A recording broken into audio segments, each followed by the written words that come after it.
What is going on, folk? It's NimbleThor here. Welcome back to the channel where today we're gonna have a first impressions look at Gun Stickman. So yes, it's another Stickman game, but this one I've been having a lot of fun with so far, so I really wanted to share it with you guys here today. It's also a suggestion from one of you fine folk, by the way, so if any of you have more awesome mobile gaming recommendations, be sure to just leave a comment in the comment section down below with whatever game you are enjoying playing right now, and there's a good chance I will have a look at it as well, and that way we can share awesome games with each other, and I think that'd be really awesome. I think it's time though to switch out our water gun, because yes, we're using a water gun to kill these monsters. I think it's time to take off the training wheels and get an actual pistol. What do you guys say? Let's equip this one instead. It has a DPS of 93. Wait, it has a lower DPS? Didn't even notice that. So let's upgrade it a tiny bit. So you guys can see that's gonna cost 200 gold, or Bitcoin, but 200 gold, and one of these upgrade stones, kind of shown with the sort of hashtag symbol there. Let's see, now it has a DPS of 101 and now 108, so now it should actually be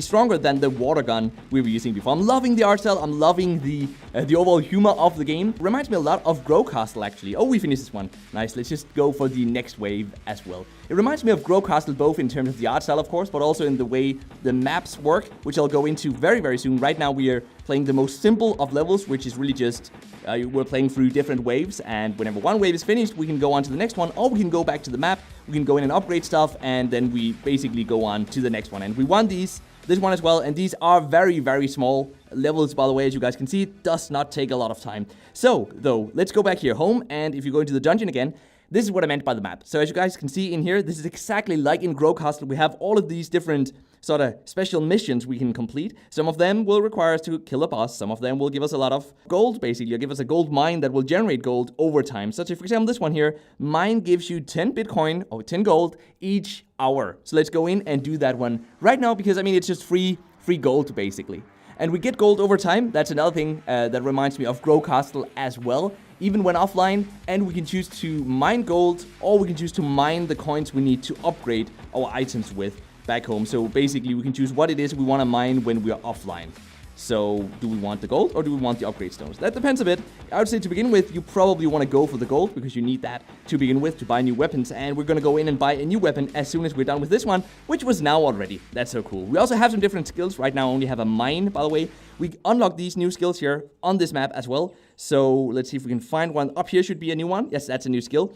But we have to be level 100, or, I mean, at least we have completed wave 100 before we get to that one. And we're pretty far from that at this point.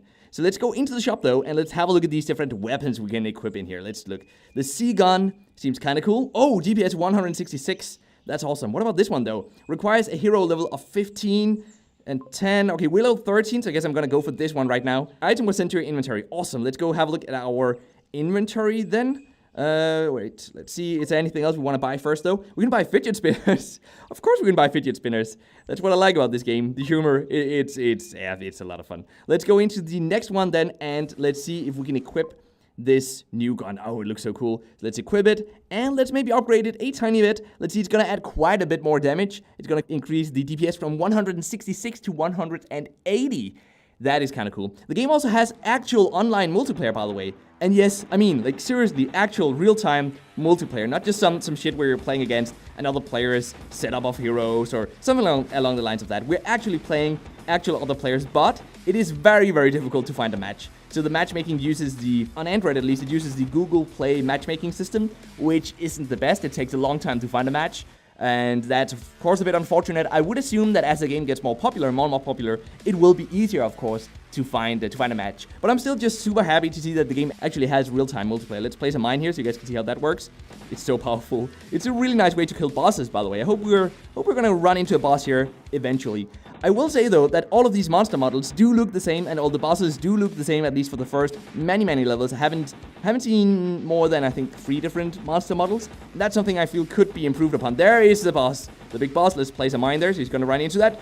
Ooh, and nope. Yes, there we go. Let's see if we get some items. We typically get an item. Oh, we got a new cat. That's really cool. The cat is what generates gold, the coin we need to upgrade items with over time. So we definitely need as many cats as we can possibly get. So let's go home, and let's try going into one of the last modes here, into the hell mode, which is just an endless mode, and it's really surprisingly difficult. I just want to note here, guys, you can ask on launch every time if these control options should show up. I've tried this one down here, I've tried this one up here. I have not tried that one yet, but I'm really liking the one in the middle here, by the way. So we have this sort of dual joystick setup, as you guys can see on the screen as well. And I've just found it to work really, really well. In the beginning, though, I jumped a lot of times when I didn't want to jump because I accidentally just... It's kind of sensitive, that's what I'm trying to say. But over time, I mean, within 5 minutes, I just got it immediately, and the controls work surprisingly well. And I mean, with the options of choosing exactly the setup you want between 3 different setups, this should be something for everyone. Oh, that's actually the fourth monster model that I have seen before. So the way it works here in the hell mode is that normal monsters don't give any gold at all, but then you guys can see in the top there's a gold monster bar, the yellow one that slowly counts down, and when that one reaches 0, a new gold monster will spawn. So let's have a look at this. Yes, there it is, and that one gives a lot of gold. So it's a nice way to get a lot of XP, to get a lot of gold going into these hell modes here, but it does get rather difficult pretty soon, especially here in the beginning where we only have this one skill on us. But guys, what do you think about this game? It's a casual game for sure, but I'm really having a lot of fun with it, and I've played a lot of Stickman-like games, and this is definitely one of the more interesting ones I have played.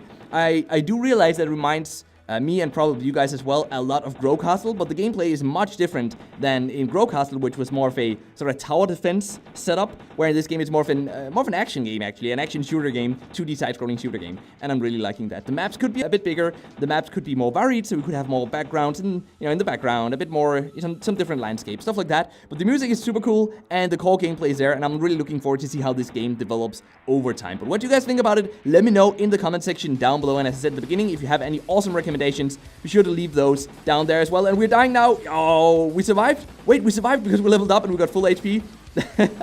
That's really lucky. That's really lucky. Let's jump over these guys. Oh, we're still surviving, actually. That's cool. So now, let's go for the trivia of the day, because I have a quite interesting trivia today, and it is mobile gaming related. There we go. It is mobile gaming related, but the fact is that Netflix, for those of you who haven't heard, it's also a bit of news, actually. Netflix is going to air Niantic's Ingress, the game that came before Pokemon Go, from the developers who made Pokemon Go, Niantic. But there's going to be a series, like a TV series, that's going to air on Netflix in October 2018. So now, mobile games are turning into Netflix series. I think that's kind of cool and really says something about the size of mobile gaming these days. We've seen the World of Warcraft movie with a PC game, but now we're seeing a mobile game turn into a TV series on Netflix. I think that's kind of cool. But guys, thank you so much for sticking around till the end of this video. I really appreciate having you guys here. If you know a friend who would love to play this game, be sure to share this video with them. That way we also grow this channel, and I would very much appreciate that. If you're new to the channel, be sure to subscribe, hit the notification bell to actually receive updates, leave a like if you like the video. And with that said, guys, until next time, just keep gaming, stay awesome, and I'll see you guys around.